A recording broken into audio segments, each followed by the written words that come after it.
Aleluia. Saúde a todos com a paz do Senhor, amém? Vamos ficar em pé em nome de Jesus, estender as mãos para o altar. Vamos orar em nome de Jesus. Amado Deus, soberano eterno Pai, Deus de infinita graça e misericórdia. Pai, aqui eu te apresento, Senhor, a tua serva, meu Pai, que irá ministrar a tua palavra, meu Senhor da glória. Eu creio, Pai, que o Senhor já colocou palavras em seu coração, meu Pai, a qual, Senhor, ela vai, Senhor, ministrar ao coração dos teus filhos, meu Pai. Meu Pai, eu creio, Senhor, que tua presença já está sobre este lugar e que vai superabundar mais ainda, meu Pai. Derrama da tua glória, da tua graça, meu Pai, da tua sabedoria para a tua filha, meu Pai. É tudo que eu te peço em nome de Jesus. Amém. Glória a Deus, glória a Deus. Se é para Jesus, pode ser mais forte, tá? Glória a Jesus. Quero expressar minha gratidão ao Senhor essa noite, por essa oportunidade, ao Vinícius também, a Paloma, Deus abençoe, ao pastor Tiago, é isso? Deus abençoe, e aos demais irmãos que estão aqui, tá? Me sinto totalmente honrada neste lugar. E as meninas estavam louvando aqui e eu não podia subir aqui sem falar isso antes. Que a palavra foi testificada. Quando as meninas louvaram, porque pararam de falar do céu. Tá? E eu quero convidar você a abrir a sua Bíblia. Eu sempre gosto de dizer, serei sucinta até onde o Espírito Santo mandar. Se você pudesse, coloque de pé em reverência à palavra de Deus. João capítulo 14.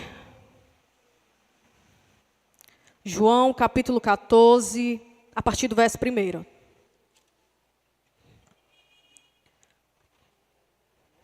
Evangelho de João, capítulo 14. Nós vamos ler do 1 ao 6, tá?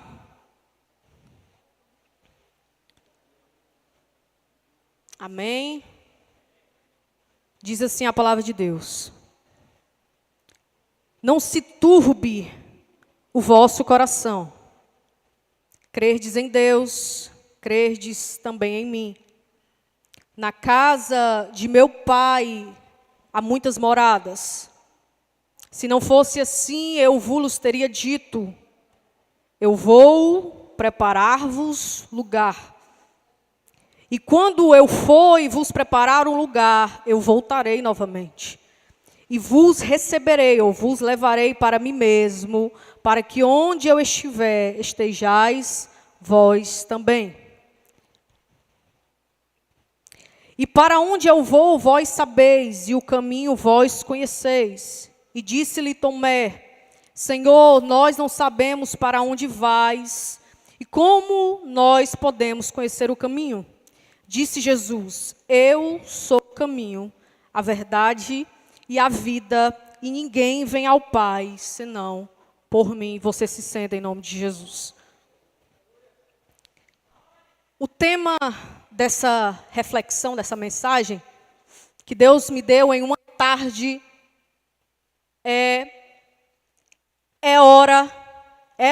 entenda, é hora de recalcular a rota.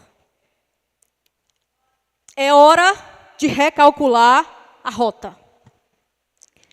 A gente tem a ideia de que recalcular a rota, a gente faz sempre uma referência, né, a um aplicativo de celular. É ou não é verdade? É. Para nós recalcularmos a rota, é necessário a gente ter um destino final. Por isso que eu falei que as músicas que as meninas cantaram aqui tem tudo a ver. Recalcular a rota não significa, não é sinônimo de mudar o destino. Eu quero acreditar fielmente, debaixo do sangue de Jesus, que todos nós que estamos aqui, nós temos um objetivo final. Alguém sabe dizer qual é esse objetivo final? É o céu. O nosso objetivo final não é se tornar trilionário, bilionário, ter mansão, ter dinheiro, se Jesus mandar, amém. Mas esse não é o nosso objetivo de vida. Não é o destino final das nossas vidas. O destino final das nossas vidas é chegar ao céu. É chegar ao céu. E entenda que recalcular a rota é um dever não só de nós cristãos que estamos aqui, é um dever de qualquer ser humano, mas vamos trazer para o nosso lado aqui. Recalcular a rota é necessário, não para nós mudarmos o destino, mas para nós alinhar o caminho que nós estamos traçando ao destino que nós queremos. Nós temos um destino, mas será que o caminho a qual nós estamos andando está condizente ao lugar a qual nós estamos professando que nós queremos chegar?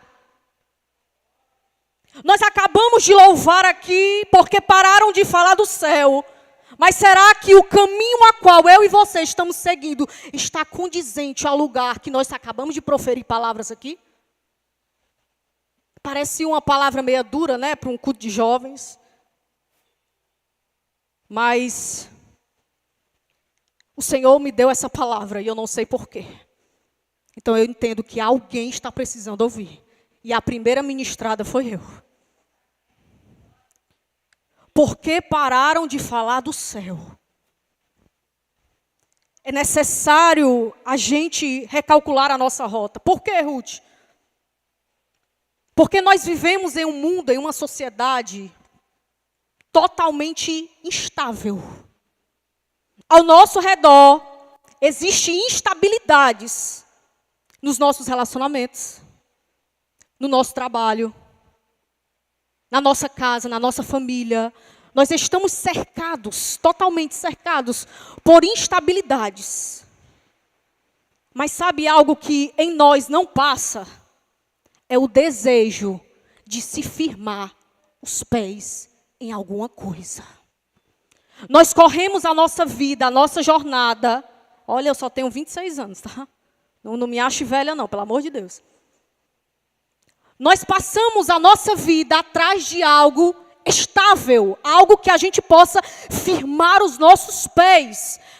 Mas como firmar os nossos pés se ao nosso redor a instabilidade grita? Porque nós estamos colocando o desejo de estabilidade no lugar errado. Nós queremos estabilidades, mas nós estamos buscando no lugar errado. Algo que o Senhor, na hora que eu fui ministrada por essa palavra, o Senhor dizia assim para mim: Ruth, você tem estabilidade nos seus relacionamentos? Você tem estabilidade dentro da sua casa? Você tem estabilidade lá fora, dentro, aonde quer que você vá. Mas a estabilidade que você precisa, eu tenho. Eu tenho.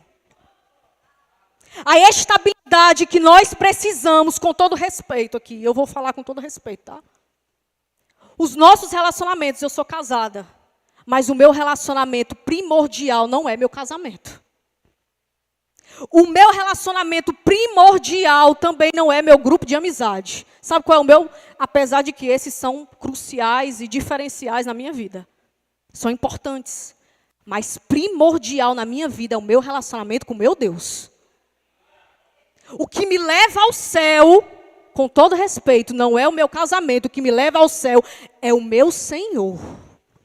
Mas isso também não é justificativa para que eu menospreze os outros, entenda isso. O que Deus está mandando a gente fazer a partir de hoje, a partir de agora, é recalcular a nossa rota. E recalcular a nossa rota significa recalcular as nossas prioridades. Você consegue entender isso? Você consegue entender isso? Recalcular a nossa rota é primordial para alguém que deseja o céu. Talvez você esteja aí no seu lugar e você diga assim: essa palavra não é para mim. Porque eu sirvo na igreja. Eu sou obreiro. Eu sou filho de crente. Eu nasci no evangelho. Essa palavra não é para mim. O meu devocional está em dias.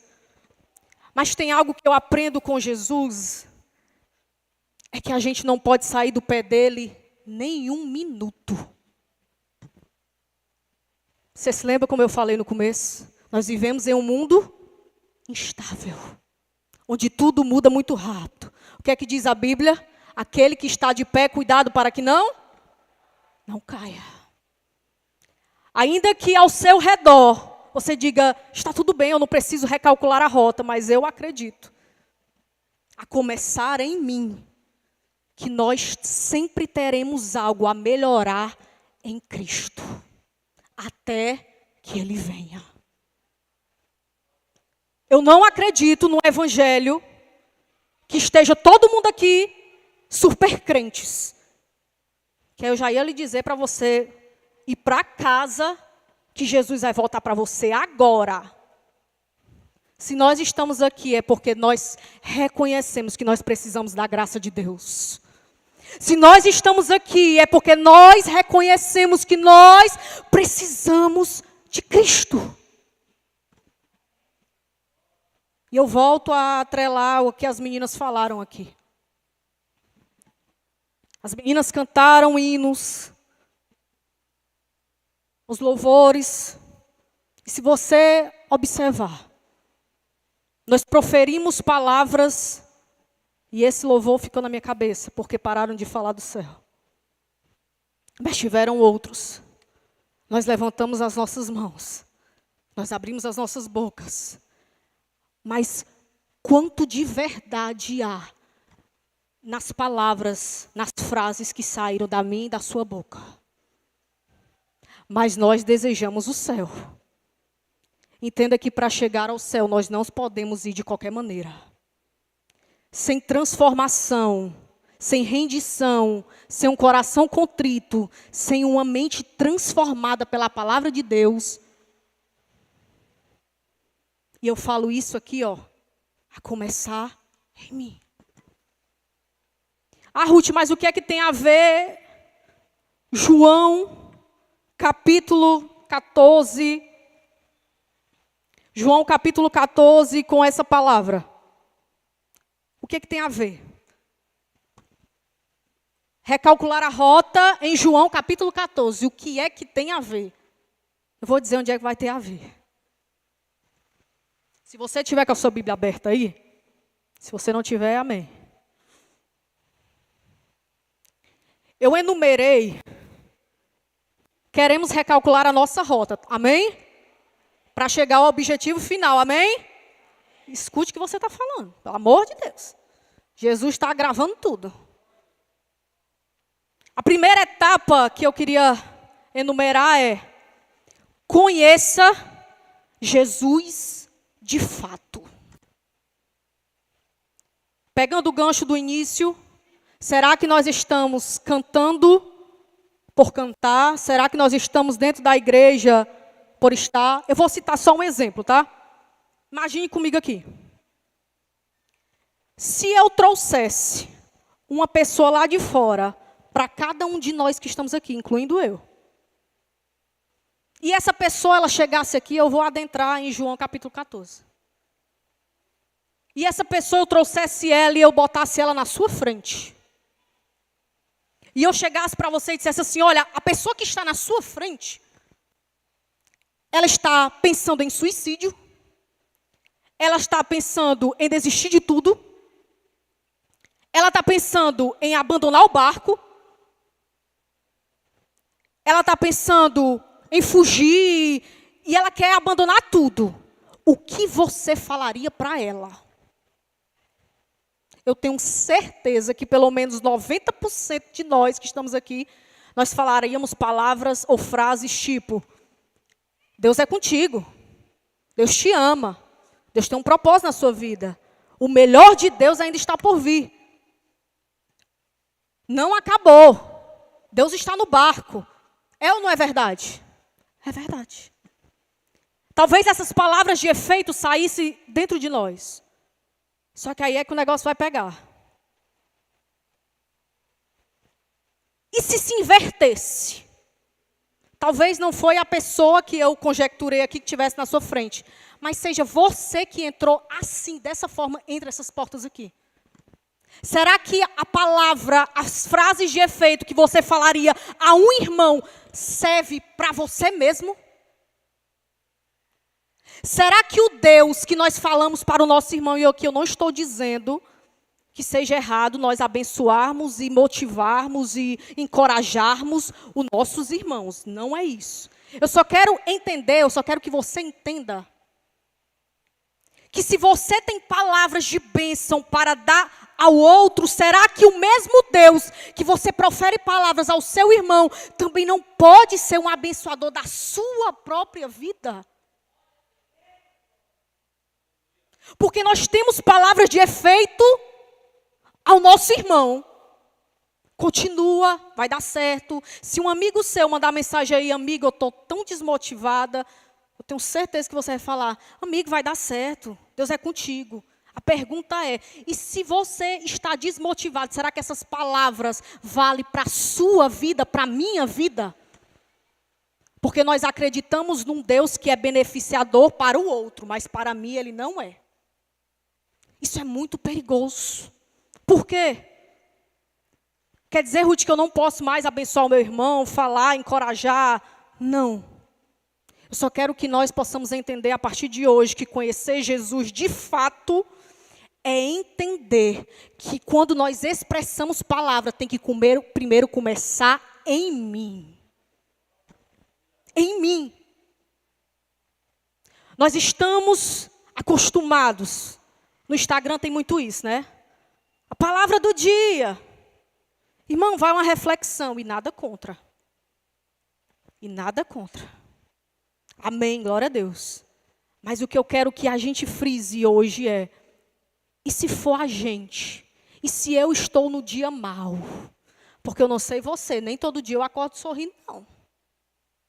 Se alguém acorda aqui o dia todo, o dia sorrindo, todo dia, meu irmão, me passe a receita agora, em nome de Jesus. Porque tem dias que, é ou não é verdade? Tem dias que a nossa fé está aqui. É ou não é verdade? Verdade. Mas tem dias que parece que a nossa fé, ela... O que fazer quando a fé parece que foi embora? Entenda que conhecer Jesus de fato é justamente para esses dias.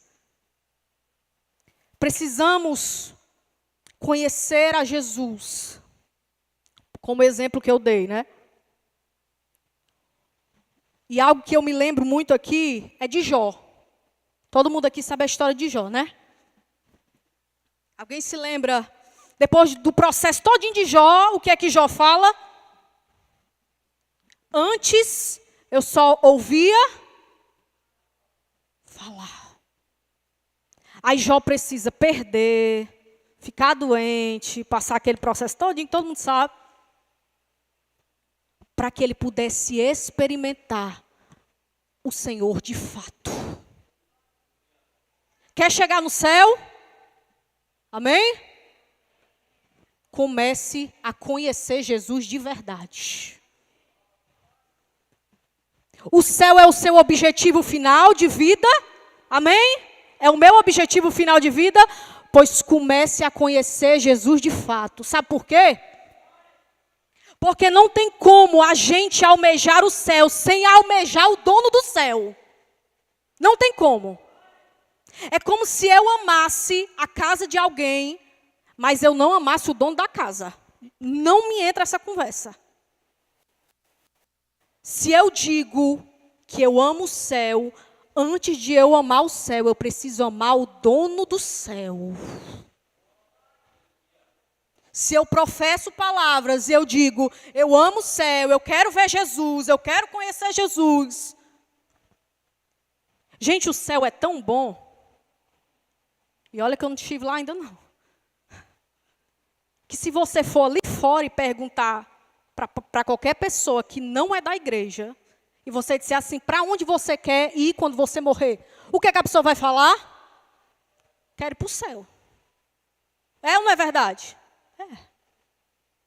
Só que as pessoas entendem que o céu é bom, mas não querem o dono do céu. Como pode essa lógica? Não me entra essa lógica. Todo mundo sabe, se você for lá fora, fizer uma blitz lá fora e disser assim, quando você morrer, se você morrer agora, você quer ir para onde? Aí a pessoa diz o quê? Quero ir para o céu. Mas não quer o dono do céu. Não tem como chegar ao céu se eu não amo, se a minha vida não condiz ao dono do céu. Se eu não amo o dono do céu de fato, se eu digo que o céu é bom, que o céu é maravilhoso, que o céu é isso, que o céu é aquilo, e por que que quando o Senhor faz algo que não é da forma que eu quero, eu digo que ele é ruim? Você consegue entender? Às vezes, quem me conhece sabe, às vezes eu fico matutando as coisas, sabe? O meu esposo está ali de prova. Às vezes, eu estou lendo aqui um texto, eu vou longe. Porque não tem como. Eu amo o céu, mas eu não quero o dono do céu. Sabe o que é que o Senhor quer a partir de hoje, meu e seu? Que nós possamos amá-lo de verdade, com integridade, para que nós possamos chegar ao nosso objetivo final. Deus quer que as nossas palavras não sejam palavras ao vento, mas que sejam uma verdadeira adoração real e sincera diante de Deus. Um dos meus personagens favoritos da Bíblia é Davi. Por que Davi? Porque às vezes eu me acho como Davi no sentido de ele evangeliza para ele mesmo. Em diversos salmos você vai ver Davi evangelizando para ele mesmo. É ou não é? E eu estou só nesse é ou não é, né? Mas você vê em diversos salmos, se você for ler salmos, o livro de salmos, você vai ver diversas vezes Davi, o homem segundo o coração de Deus, evangelizando para ele mesmo. Por quê? Porque o dia mau chega. Chega. O sentimento de frustração chega. A gente tem que parar de achar que o evangelho é um mar de rosas, e o evangelho não é mar de rosa. O nosso diferencial é que nós temos Cristo. Mas o evangelho não é um mar de rosas, não. Nós temos espinhos. O caminho é estreito. É desafiador. Ou você acha que você ia conquistar algo bom sendo o caminho largo? Não tem como não. Davi me ensina, quando ele se interroga para si mesmo em diversos salmos, ele evangeliza para ele mesmo. Sabe por quê? Porque às vezes não é o de fora que você precisa, mas é você mesmo. Com as suas experiências com Deus, você precisa evangelizar a si mesmo. É saber de onde Deus te tirou. Ah, Ruth, mas eu nasci na igreja. Será que nesse tempo de crente todinho você não teve uma experiência com Deus? Que talvez no momento da sua dor você se lembre dele?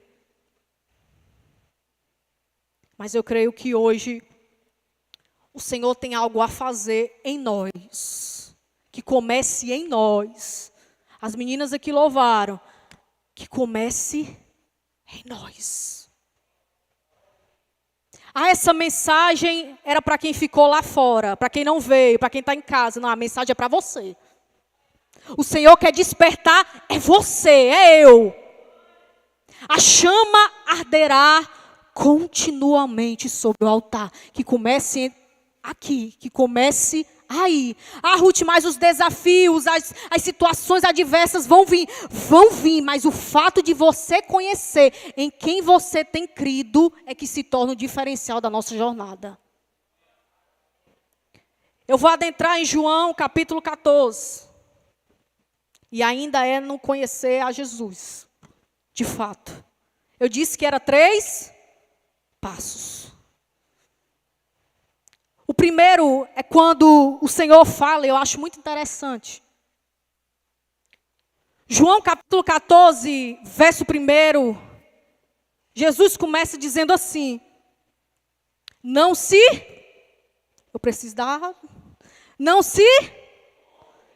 turbe. Você vê Jesus chegando e falando assim: ei, peraí. Me conta o teu problema, porque aí eu vou dizer para tu se tu se turba ou se tu não se turba.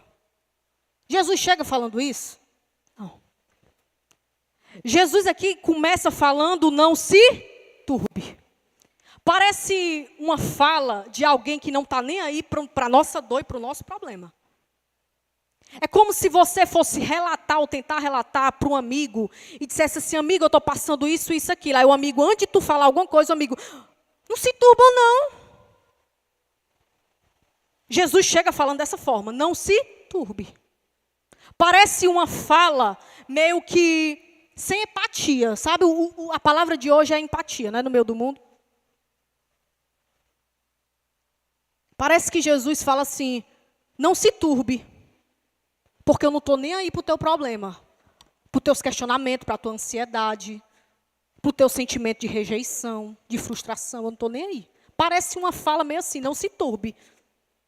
Jesus não chega falando, ei, qual é o teu problema, qual é a tua dor? Deixa eu resolver aí depois eu vou dizer, tu não se turba.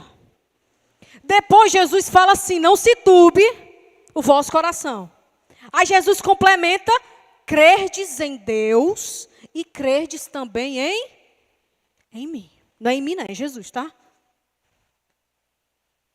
Crerdes em Deus, crerdes também em mim.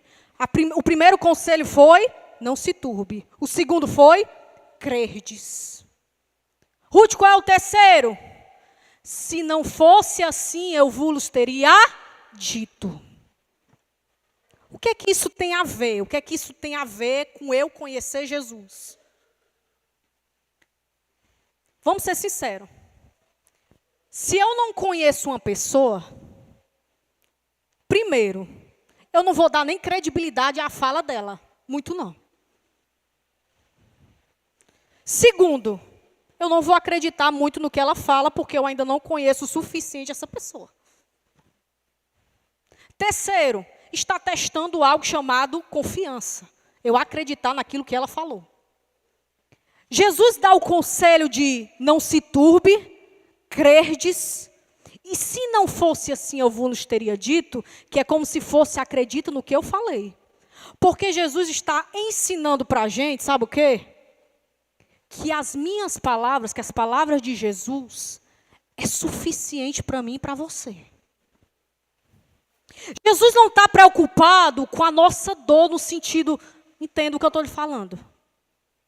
Porque ele acredita que em nós a palavra dele tem mais poder e credibilidade do que as dores a qual sentimos. É como se Jesus dissesse assim, olha, vocês me conhecem. Vocês vão ver no tópico 2 sobre Tomé. Jesus começa falando, não se turbe, porque é como se ele dissesse assim, olha, eu não preciso falar mais nada, porque vocês me conhecem. Então a minha fala, a minha palavra é suficiente para cada um de vocês. Quando Jesus fala, não se turbe, é como se ele dissesse assim, olha, o teu problema pode ser grande, mas a minha palavra ainda é suficiente. Ainda é suficiente. As minhas promessas é suficiente. As minhas palavras é suficiente. A minha misericórdia é suficiente. É suficiente para a sua vida. Não é que Jesus não está sendo, talvez, atencioso com a gente. É porque ele acredita tanto que a gente já confia na sua palavra, que Jesus chega e fala, não se turbe, crerdes. E se não fosse assim, eu vos teria dito. O nosso problema, um dos maiores problemas nossos, sabe o que é? E eu disse isso no começo, é que nós queremos chegar no céu. Nós queremos desfrutar daquilo que Jesus tem preparado para cada um de nós. Mas nós estamos se esquecendo do nosso papel aqui na terra. Quando Jesus me chamou, quando Jesus te chamou, não foi para você viver e nem eu vivermos acomodado. Jesus nos chamou para que eu e você possamos fazer a diferença. E fazer a diferença, sabe o que é? É nós passarmos por dores, por aflições, mas nós temos a confiança, como eu disse, que a palavra dele ainda é a resposta de todas as coisas. Nós queremos o céu, mas nós esquecemos do dono do céu. Se eu pudesse pontuar agora o segundo, qual foi o primeiro? Alguém lembra? Conhecer Jesus de fato. Ruth, qual é o segundo? Volte para a sua essência. Eu amo que nesse texto, Jesus poderia dar só as instruções e estava de bom tamanho. Não.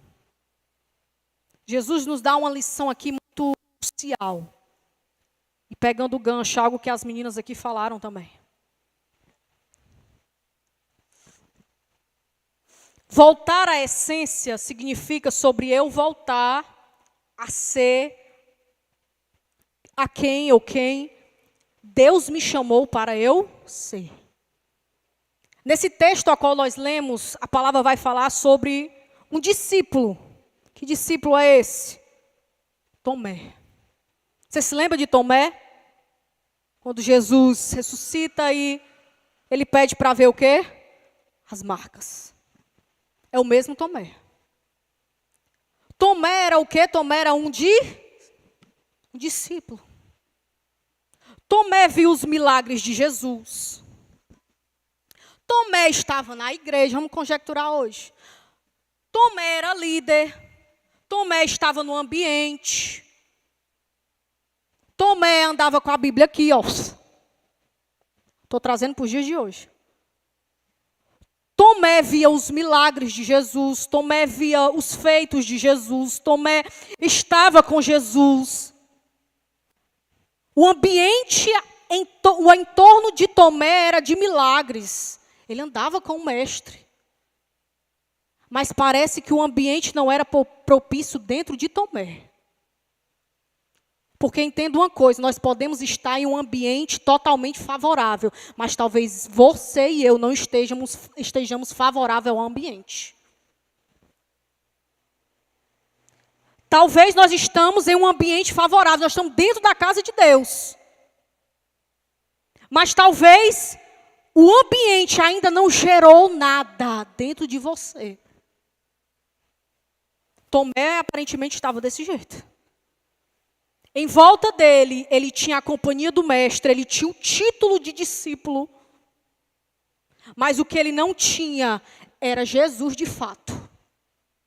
Sabe por quê? Porque ele pergunta para Jesus: quem é o caminho? Para onde é que vai? Ele andava com Jesus. Se você for descer mais embaixo, vai falar sobre Filipe. E Jesus fala assim para ele: olha, vocês andam comigo. E por que vocês não me conhecem? Porque ter título, ter cargo, ter função na igreja não condiz ou não diz se você é um cristão verdadeiro. Não diz. Se não nascer de novo, o evangelho não é real dentro de mim e de você. Porque não é título. Sabe qual é o maior título que eu e você temos? Não é o título de líder de jovem, não é o título, com todo respeito, de pastor, não é o título de missionário, evangelista, presbítero. O maior título que eu e você possuímos é de filhos de Deus. O maior título que nós possuímos não é de, tu tem seguidor, viu? Não.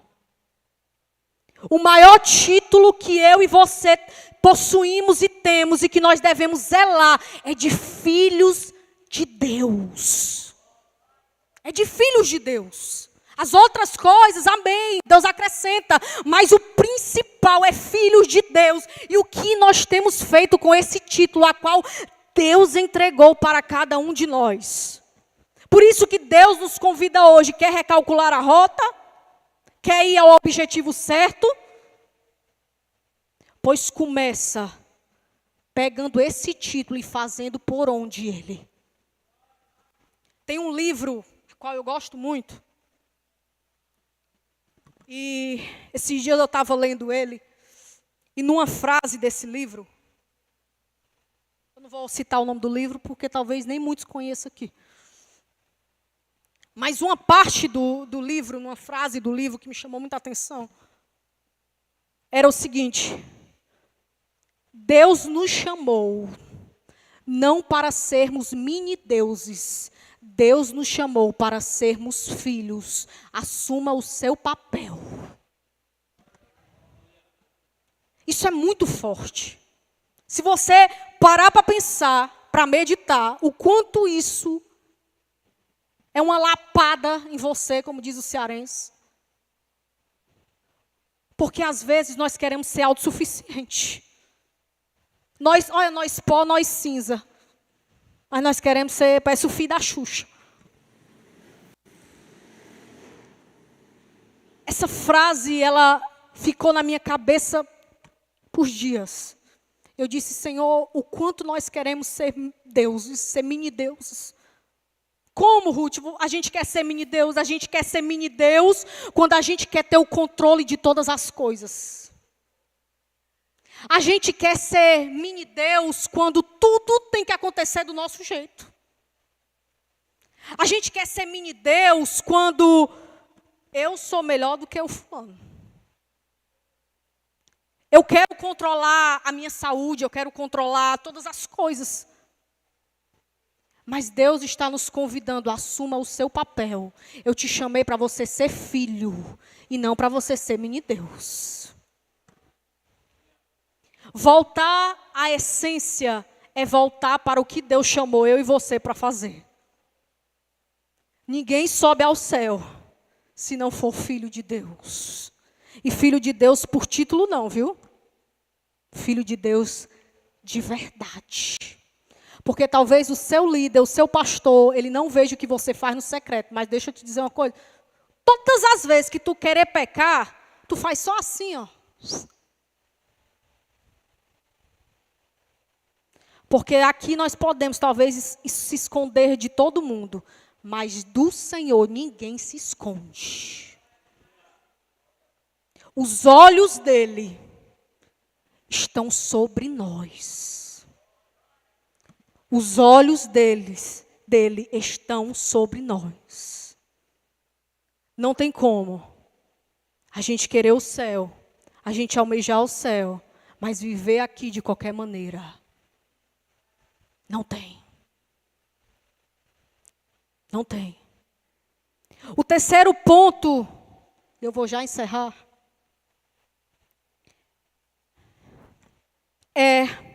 esteja preparado.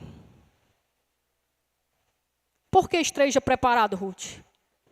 Se você se atentar ao que a gente leu, Jesus fala assim: se eu for e vos preparar o lugar, então eu voltarei e vos levarei para mim mesmo.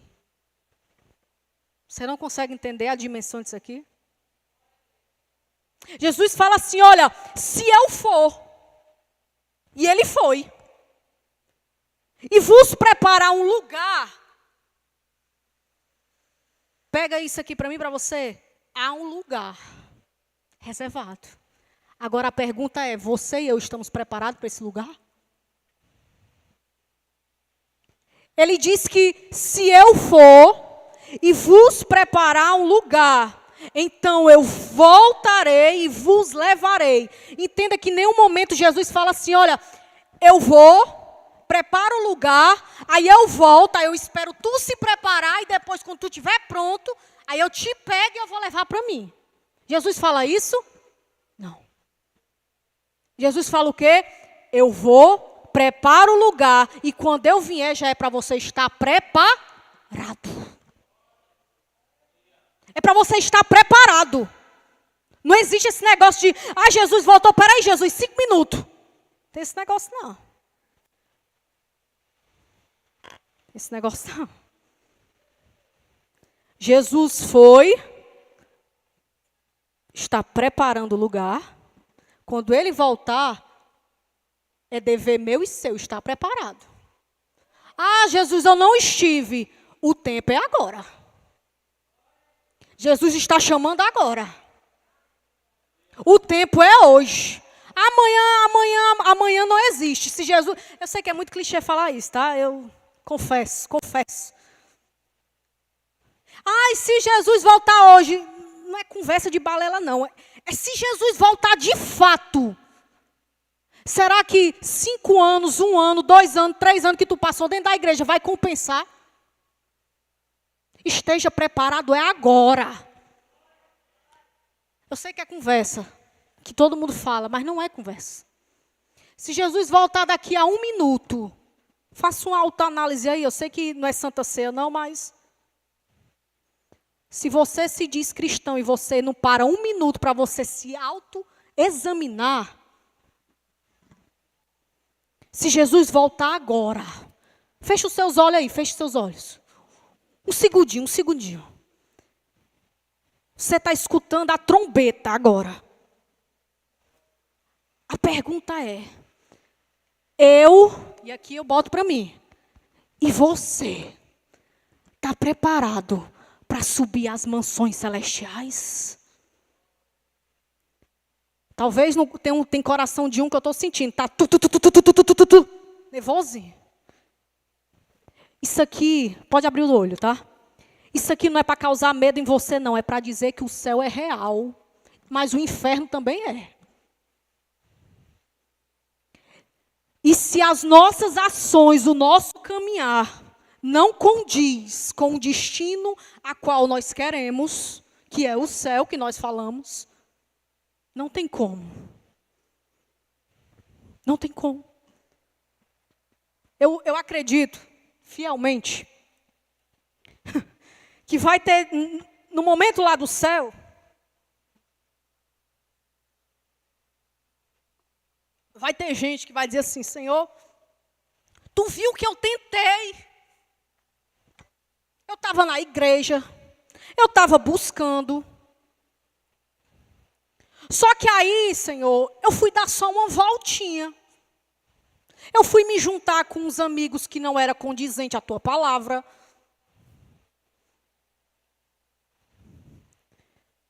E aí, Senhor, será que ainda assim eu mereço não fazer parte do céu? Entenda que o nosso caminhar, e Deus ele sabe disso. Eu não acredito num Deus que espera de nós que nós sejamos super-heróis, porque nós não somos. Nós somos pó, cinza, barro. Nós falhamos, nós pecamos todos os dias. Nós somos infiéis. Às vezes nós sentimos o sentimento de rejeição dentro da nossa casa. Nós sentimos às vezes ansiedade. Mas o que nós não podemos é deixar com que as coisas ao nosso redor tomem o lugar que é devido do Senhor. Eu posso sentir dor, mas o meu joelho pode sentir a presença. Eu posso sentir dor, angústia, mas eu ainda falo. Eu ainda tenho a minha mente que eu posso orar e dizer, Senhor, tem misericórdia de mim, porque eu preciso de Ti.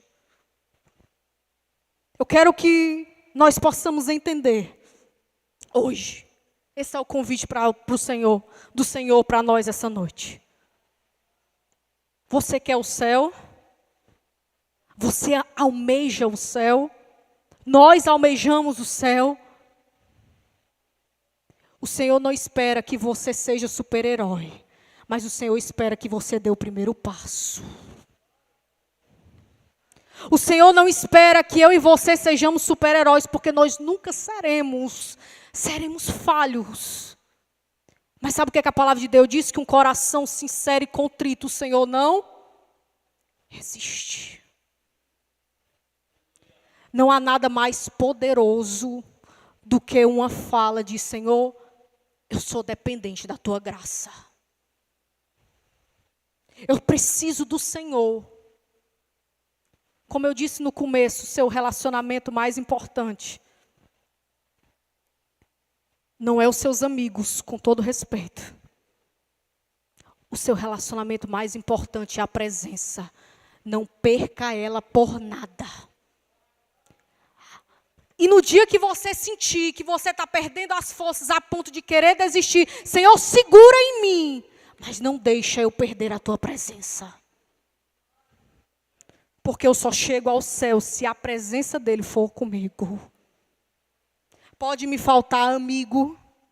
Eu, antes de vir para cá, eu queria, se os músicos quiserem subir, e as meninas também, agradeço. Na hora de eu vir para cá, eu assisti os stories de uma pessoa. E ela falou algo muito real. Ela disse assim: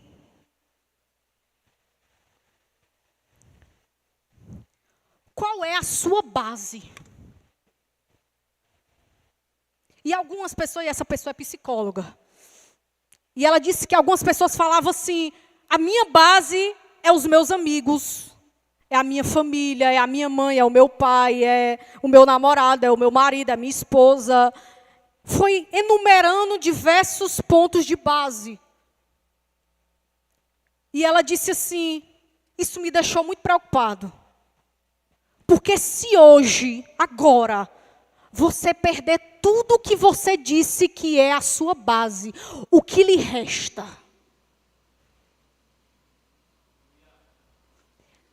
Talvez o maior sonho de alguns que estão aqui é fazer a faculdade dos sonhos. E aqui eu não estou dizendo que não faça faculdade, faça. Talvez para alguns aqui é um emprego, não sei aonde. Se você conseguir, amém, seja próspero. Mas se você perder tudo, qual vai ser a sua fonte de alegria?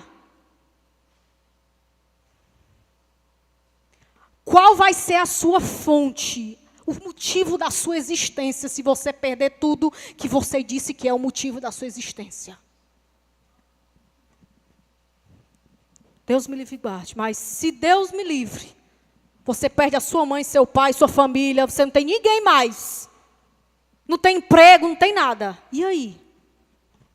Você continuará sendo fiel ao Senhor? Será que você ainda estará dizendo: por que pararam de falar do céu? Será que você ainda vai estar dizendo: grande é o Senhor e muito digno de louvor? O Senhor nos convida a nós mudarmos as nossas prioridades. Nossa família, nossos amigos são importantes, mas o primordial das nossas vidas é a presença. Que falte tudo, mas que não falte a presença. Eu queria que você ficasse de pé. Eu queria que você ficasse de pé e você fechasse seus olhos. Eu não sei a forma que você adentrou daquelas portas. Mas algo que o Senhor nos convida hoje é: volte para o lugar que você nunca deveria ter saído. Eu não sei porque eu nunca faço isso, mas Deus está mandando eu falar algo para aquela jovem que está ali, ó. Você mesmo, que está olhando para mim agora. Eu vinha para cá, eu voltava e os meus olhos se fixavam em você. Eu não sei o que você tem passado. Eu não sei as suas dores, eu não sei as suas feridas, os seus traumas. Mas eu quero dizer para você, o Senhor manda dizer para você, que a presença dEle é o seu diferencial. Volte para o lugar que você não deveria ter saído. Para o quarto de oração, para a vida de oração. Eu quero que você feche seus olhos agora. Se você quiser vir aqui na frente, eu não vou. Se você quiser vir receber a oração, amém. Mas eu quero que o propósito de Deus para mim vir aqui hoje foi: volte para o lugar que você nunca deveria ter saído. Sabe qual é o lugar que você nunca deveria ter saído? Não é daquele grupo de amizade errado, não. É do lugar de oração. É da presença do Senhor, é da vida no secreto, é da vida sincera com Deus. É desse lugar que você precisa permanecer. Feche os seus olhos. Feche os seus olhos. Eu não sei os seus medos, e eu nem preciso saber deles. Mas eu conheço um Jesus que sabe as suas feridas. Eu conheço um Jesus que Ele sabe adentrar no seu coração e curar e colocar em ordem tudo aquilo que está fora do lugar. O Senhor convida, não saia daqui da mesma forma, foi falado isso. Não saia daqui do mesmo jeito. Você tem um objetivo final, que é o céu. Se você quiser vir aqui na frente, se você reconhece isso, que você almeja o céu, mas não venha para cá para ser mais um culto não, tá? Não venha. Se você reconhece isso, se você quiser vir aqui na frente, amém.